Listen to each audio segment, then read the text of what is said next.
নমস্কাৰ, মই অলিম্পিকাবোৰ আপোনালোক সকলোকে স্বাগতম জনাইছোঁ মোৰ অন্য এটা ভিডিঅ'লৈ। এয়া মোৰ যাত্ৰা হৈছে বেংগলোৰৰ দিশে আৰু বেংগলোৰত যোৱা সপ্তাহত মই বেংগলোৰৰ পৰা আহিছোঁ। এপ্ৰিল মাহতে মই আচলতে বেংগলোৰলৈ গৈছিলোঁ, 12 তাৰিখ মানে পুৱাই বেংগলোৰলৈ গৈছিলোঁ।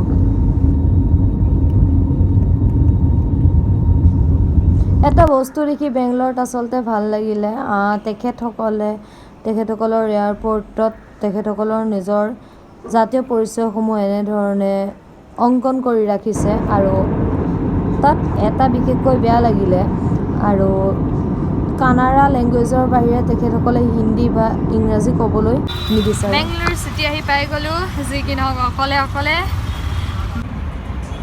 তাত পৌৰাণিক মন্দিৰসমূহ দেখিলে আচলতে মন প্ৰাণ আচলতে ভৰি যায়।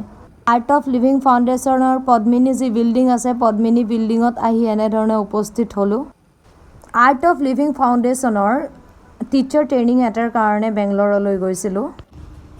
তাত যি গৰমৰ প্ৰকোপৰ কাৰণে বেলেগৰ পৰা খুজি মাগি কেপ এটা পিন্ধি লৈছিলোঁ।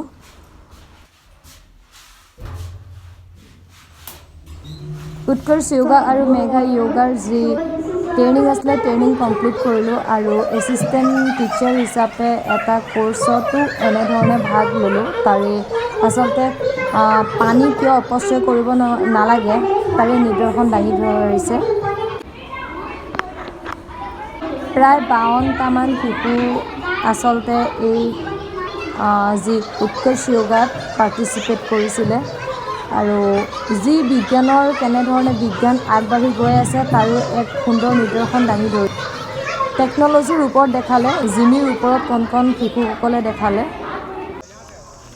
প্ৰায় এমাহমানেই থাকিলোঁ, যদিও ভালদৰে এখনো ফটো মৰা নহ'লে, না ঘূৰা হ'ল, বাছ কেমেৰাটো ইফালে সিফালে ঘূৰা আৰু এনেধৰণে।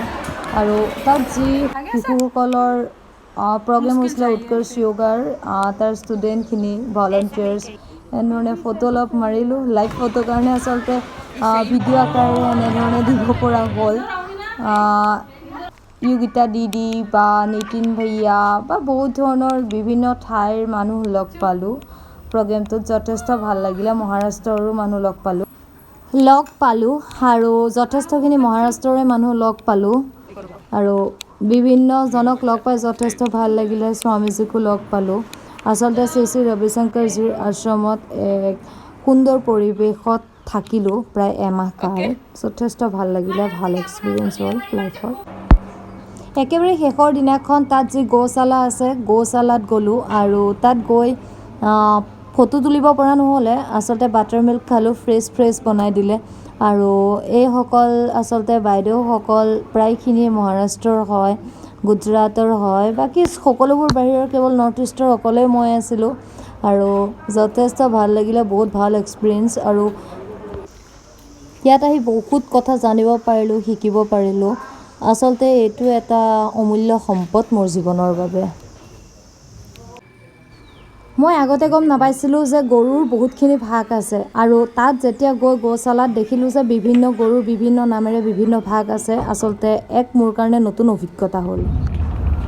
এনেধৰণে প্ৰায় এমাহ কাল থাকি অৱশেষত ঘৰমুৱা হ'বলৈ হ'ল আৰু এনেধৰণে আহিবৰ সময়ত যথেষ্ট স্মৃতি, পোৱা নোপোৱা আশা ভৰসা সকলোবোৰ বুকুত বান্ধি যাবলৈ ওলালোঁ আৰু এনেধৰণে আচলতে মোৰ এক সুন্দৰ যাত্ৰাৰ আৰম্ভণি আৰু আচলতে অন্ত নহয়, এক সুন্দৰ যাত্ৰাৰ আৰম্ভণি হ'ল। এক সুন্দৰ বুজাব নোৱাৰা এক অভিজ্ঞতা আৰু শেষত অসমলৈ বুলি ৰাওনা হ'লোঁ। প্ৰায় এমাহ দিন তাত কটালোঁ, যথেষ্ট ভাল লাগিলে আৰু ভৱিষ্যতৰ দিনত আকৌ যোৱাৰ আশাৰে বাই বাই বেংগলোৰ আৰু ধন্যবাদ আপোনালোকলৈ।